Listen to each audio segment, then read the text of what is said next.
Bonjour à tous les amis, c'est le Tony Boy, je suis content de vous retrouver aujourd'hui pour une vidéo très spéciale. Pourquoi? Parce que je ne suis pas sur Boom Beach, je ne suis pas sur Clash Royale, je suis comme vous le voyez dans ma chambre. Pourquoi je suis dans ma chambre? C'est tout simplement parce que je viens juste d'acheter la caméra GoPro Hero 5 Black les amis. Du coup vu que je suis un passionné de caméra, de technologie, tout ça, j'avais envie de la tester de toute façon ce week-end. Du coup je vais en profiter pour vous emmener avec moi. Mais tout d'abord on va faire un petit tableau comparatif de la GoPro. Quels sont les plus et les moins de cette GoPro. Donc c'est parti, venez avec moi.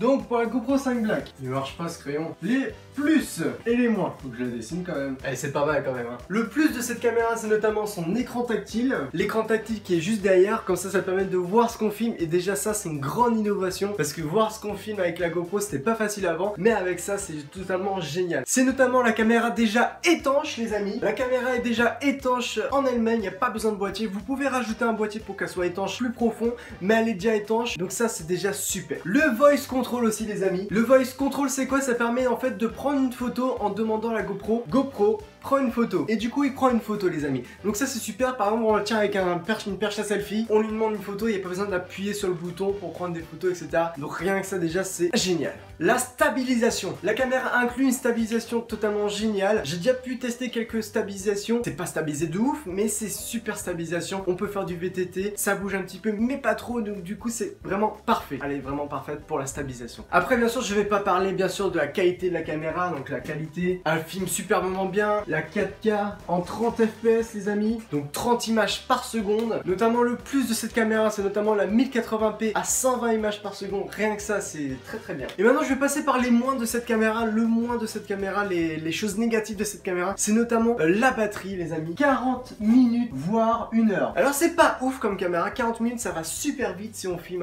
une course en VTT on peut filmer qu'une fois, sachant qu'ils nous donnent qu'une seule batterie, ils auraient pu nous offrir 2 batteries les amis. C'est vraiment un peu bof. Donc voilà, la batterie c'est vraiment un point faible de cette caméra. Elle dure très peu longtemps les amis. Donc ça, rien que ça me gêne un petit peu parce que du coup je vais devoir racheter des batteries et avoir des batteries de rechange. Rien que ça c'est bof. J'avais oublié un point important sur les points positifs les amis, c'est notamment la compatibilité. Et oui cette caméra est compatible bien sûr avec tous les accessoires GoPro comme d'habitude, comme le fait l'univers GoPro. Tous les GoPro sont compatibles avec tous les accessoires les amis. Quand je parle accessoires je parle bien sûr des choses comme ça hein, bien sûr pas les boîtiers. Voilà, les boîtiers vu que les caméras sont pas pareilles, je parle juste des accessoires en elles-mêmes. Les points négatifs encore de cette caméra c'est notamment la fragilité de cette caméra. Pourquoi je dis fragilité? Parce que notamment vous voyez ils ont pas donné en fait le boîtier entier qui recouvre toute la caméra. Du coup la vitre est dehors, on peut la rayer et notamment ici on peut rayer l'avant de la caméra là où il y a l'objectif les amis. Donc ça c'est un peu contraignant. Je vais devoir acheter le boîtier qui coûtait à peu près une cinquantaine d'euros, mais en tout cas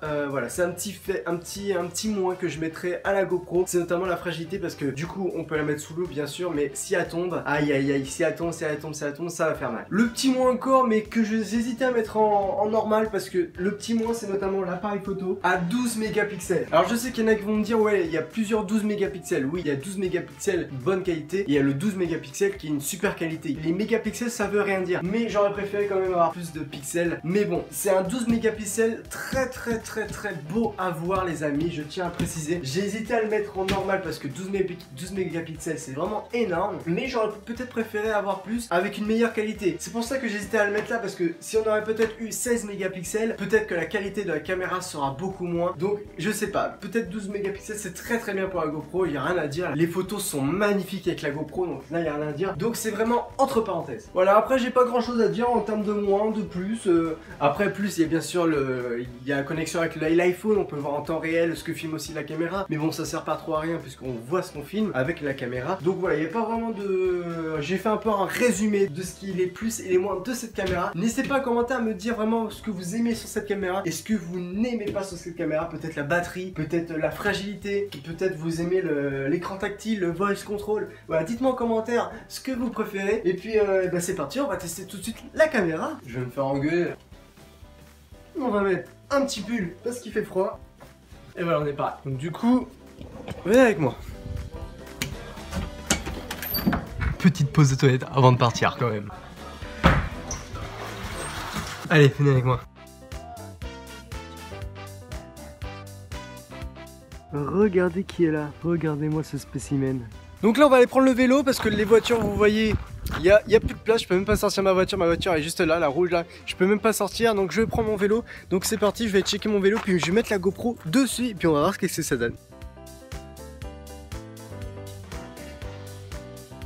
Le voilà le vélo. Donc là je suis dans mon atelier les amis. On va tout de suite mettre le petit harnais qui se trouve dans ce sac. Du coup pour le vélo on va utiliser le support adapté. Ouais. Là il est parfaitement attaché. Donc là pendant que je range toutes les petites affaires que j'ai déballées, je vais régler la GoPro. Ah merde. Je vais régler la GoPro. Je vais laisser en 1080 60 images par seconde. Il faut savoir que la stabilisation est active seulement entre sous les 60 images par seconde. Ça veut dire si vous faites 50, la stabilisation est active. La GoPro peut filmer en 4K 30 images par seconde. C'est à dire qu'il n'y a pas de stabilisation. La stabilisation numérique c'est quoi? C'est tout simplement la GoPro filme en 4K et en fait elle rogne. Et c'est pour ça qu'elle stabilise. Elle stabilise automatiquement. Mais on va la mettre en 1080p 60 images par seconde. Et comme ça vous verrez la différence entre une image qui est stabilisée par la GoPro et une image qui n'est pas stabilisée par la GoPro. Donc là les amis c'est parti, on va faire un petit tour. On va faire 2 fois le même chemin pour vous montrer un peu la différence entre une image stabilisée et une image pas stabilisée. Donc là je filme en 1080 60 images par seconde.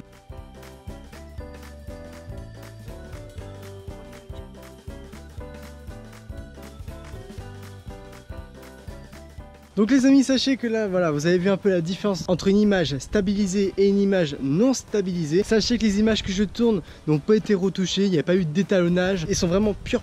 Là, je vais vous montrer un peu des images, je vais aller tranquillement à vélo et je vais vous montrer un peu des paysages de ma campagne.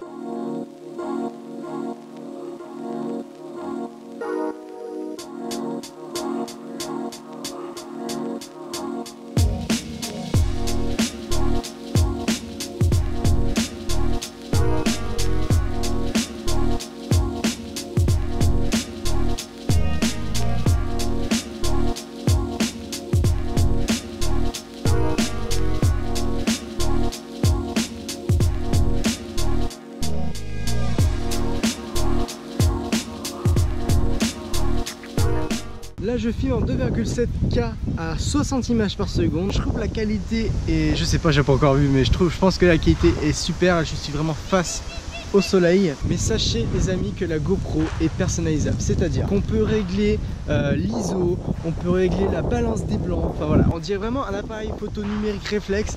On peut faire toutes les corrections qu'on veut. Là je l'ai mis en automatique, à gérer la balance des blancs en fonction de la luminosité du soleil, et on peut gérer manuellement les réglages de la GoPro. Ça c'est super.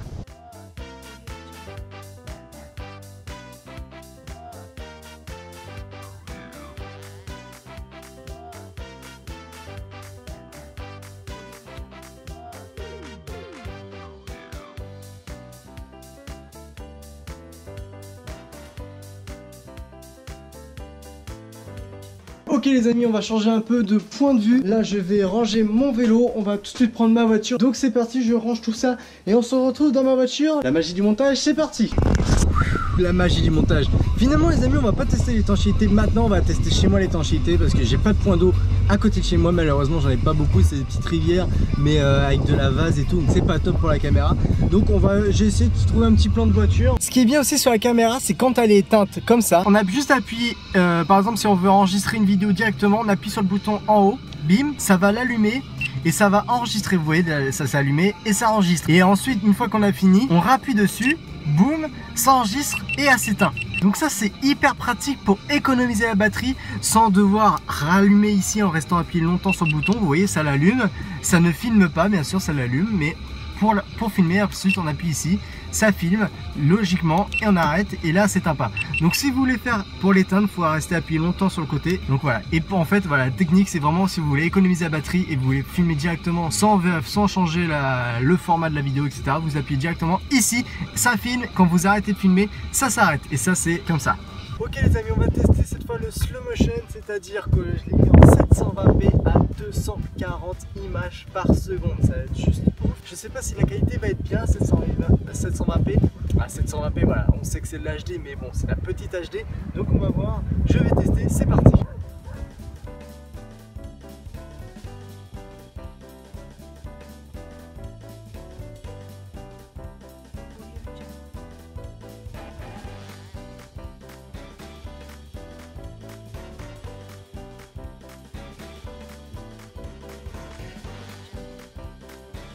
Alors c'était sympa la petite balade en voiture. Donc là c'est parti, on va tester l'étanchéité de la caméra. Je vais la mettre dans la baignoire, je vais faire remplir d'eau, je vais la mettre, voilà, je vais essayer l'étanchéité et on va voir qu'est-ce que ça donne si elle marche bien. Allez c'est parti. Ok les amis, on va tester l'étanchéité de la nouvelle GoPro Hero 5 Black. Donc à ce qui paraît, elle est déjà étanche sans boîtier. C'est pour ça que d'ailleurs quand on l'achète, on n'a pas le boîtier livré avec, parce qu'elle est déjà étanche. Donc on va tester tout ça. Et puis si c'est pas étanche, bah ça fera une preuve en vidéo que la GoPro n'est pas étanche. Et du coup GoPro devra m'en donner une autre. Astucieux hein. Donc non, c'est parti, j'allume le robinet, je remplis l'eau et puis on va filmer. Donc je vais filmer en mode vlog, c'est-à-dire la GoPro est en 1080p, 60 images par seconde, c'est un peu le mode standard de la GoPro. Donc je vais filmer avec cette définition là et on va voir si elle est étanche tout simplement. Allez c'est parti. Puis je vais prendre une petite photo, on va voir si le voice control marche aussi sous l'eau. Et c'est parti. Alors est-ce que déjà tu m'entends? Et c'est parti. Ah bah sous l'eau. Et les amis, elle est étanche. Oh c'est magnifique ça, c'est magnifique. On va tester le voice control. GoPro, prends une photo. Non, ça ne marche pas, ça ne marche pas, mais à l'étanche, c'est magnifique ça. Oh, est-ce qu'on me verra bien? Je ne sais pas. Je vais la mettre dans le fond. Voilà. Hop, je vais me laver les mains pensant à l'eau va se calmer. Elle est totalement étanche les amis, c'est truc de dingue. Je pensais que ça allait faire. Je sais pas si l'écran tactile marche. Je vais tester l'écran tactile les amis, je vais tester ça. L'écran tactile marche-t-il? Alors l'écran tactile sous l'eau ne marche pas les amis. J'aimerais bien vous montrer ça. Bon attendez, je vais venir vous chercher. Donc les amis, regardez ça. Je vais mettre la GoPro là. Vous voyez l'écran tactile comme moi bien sûr, hein, vous le voyez. Hein. Vous le voyez, et bah si je touche à quelque chose, l'écran tactile ne marche pas. Donc ça sert à rien d'utiliser l'écran tactile sous l'eau, ça ne marche pas. Et si je vais dehors, l'écran tactile, est-ce qu'il marche? Non, il marche toujours pas. Bon, c'est pas très grave. En fait, il faut qu'elle soit sec pour marcher. En tout cas, voilà, un marche sous l'eau, impeccable, c'est l'étanchéité parfaite. Donc, je tiens à préciser aussi les amis qu'il ne faut pas ouvrir les ustensiles qui se trouvent juste ici. Voilà, faut pas les ouvrir parce que c'est ça qui fait l'étanchéité de la GoPro. Ici, c'est la batterie, la carte SD. Donc, si vous l'ouvrez, elle n'est plus étanche. Donc, voilà, si vous ouvrez la GoPro, elle n'est plus étanche. Mais si vous fermez, elle est totalement étanche et je peux filmer sous l'eau. Dites coucou. Donc voilà les amis, je suis vraiment content de cette GoPro. La GoPro a fait vraiment tout. Pourquoi j'ai acheté une GoPro? Parce que notamment, voilà, on peut faire n'importe quel sport, on peut filmer n'importe quel sport avec. Ça c'est une super caméra qui peut aller vraiment partout. C'est ça que j'aime aussi. Et puis sa qualité aussi d'image, voilà, rien à voir.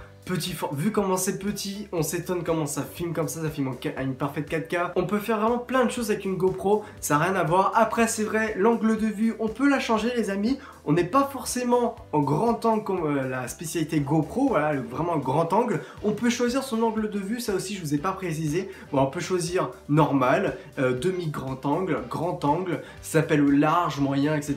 Mais voilà, vous pouvez vraiment choisir votre format de vidéo et ça maintenant franchement avoir vraiment toutes ces fonctionnalités là dans une petite GoPro, dans une petite machine comme ça, c'est juste exceptionnel. Voilà, moi j'adore cette caméra, c'est pour ça que je vous fais partager un petit peu ce que j'adore, ce que j'aime. Ça c'est mon nouvel achat. Mon prochain achat ça va être le drone Karma que je vais acheter je pense vers Noël. Donc voilà, j'ai hâte de l'avoir en tout cas. Pourquoi j'ai pas choisi le Mavic Pro de DJI? Tout simplement parce que voilà, j'ai déjà une GoPro. Voilà, pourquoi j'achèterais un autre drone que le drone Karma. J'ai envie de tester le drone Karma qui a l'air sympa aussi. Donc voilà, peut-être que plus tard je m'achèterai le drone Mavic Pro DJI, mais pour l'instant ça ne me servira à rien. Donc j'achète plutôt le drone Karma qui est prévu. Donc voilà, j'espère quand même que cette vidéo vous aura plu les amis. N'hésitez pas à me dire en commentaire si vous avez aimé ce petit format, si vous avez aimé cette vidéo. Voilà, ça me ferait super plaisir, lâcher un petit pouce, ça me ferait énormément plaisir, ça me soutiendrait. Donc voilà, n'hésitez pas à lâcher un petit pouce. Et puis moi bien sûr je vous retrouve dans une prochaine vidéo. Le plus important vous le savez, portez-vous bien, ciao!